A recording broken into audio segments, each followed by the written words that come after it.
تنبیہ، جن اسما پر تنوین آیا کرتی ہے وہ منصرف کہلاتے ہیں۔ اسما منصرف و غیر منصرف کا بیان درس 57 میں دیکھو۔ تو جو اسما کیا ہو تنوین کے ساتھ آتے ہو نا تو مطلب سمجھ لینا کہ کیا ہے، منصرف ہے۔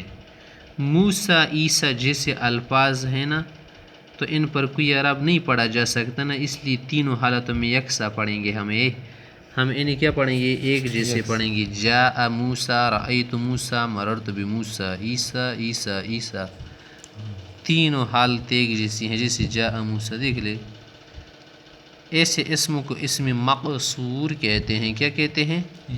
اسم مقصور۔ القاضی، العالی، الجاری، الماضی کیا ہے؟ اسم منقوص ہے نا، آخر میں کیا ہے؟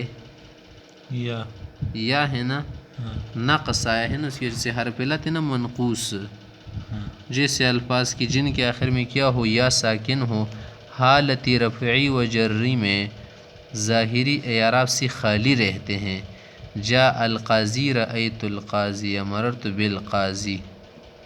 تو صرف نصب کی حالت میں زبر کا کیا ہو جاتا ہے، اظہار ہو جاتا ہے، ورنہ رفع اور جر کی حالت میں ان میں اعراب نہیں پڑھا جاتا، اور حالت نصبی میں ان کو حسب ذیل یعنی حسب دستور نصب دیے جاتے ہیں۔ ایسے اسموں کو اسم منقوص کہتے ہیں۔ جاء القاضی دیکھے رفع میں کیا ہے، رفع مخفی رہا۔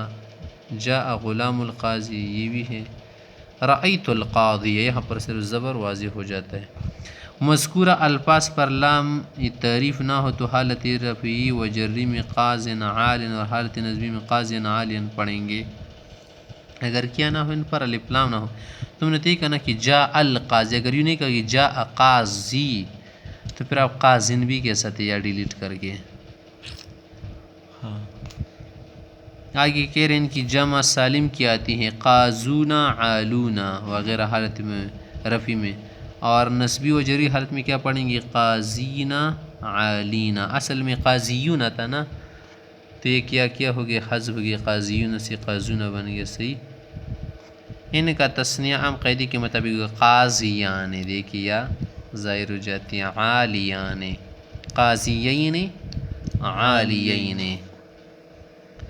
آگے کہہ رہے یاد رکھو حالتوں کے اختلاف سے جن لفظوں کے آخر میں حرکت یا حروف سے تبدیلی ہوتی رہتی ہے ایسے اسموں کو معرب کہتے ہیں، ورنہ مبنی کہلاتے ہیں۔ اسم مبنی بہت کم ہے، ضمیر، اسم اشارہ، اسم موصول، اسم استفہام وغیرہ مبنی ہے، جن کا بیان آئندہ ہوگا، اور مبنیت کی اقسام انشاءاللہ ہم پڑھیں گے نا۔ تو مبنیت کا کیا معنی ہے کہ جن پر اعراب ظاہر نہیں ہوتے نا، اور مبنیت ہمارے پاس تو کیا ہے، مختلف چیزیں نا، تینوں اس میں اصل ماضی امر حروف یہ مبنی اصل ہے، اور باقیہ کیا ہے مبنی کے ساتھ مشابہ ہیں۔ صحیح۔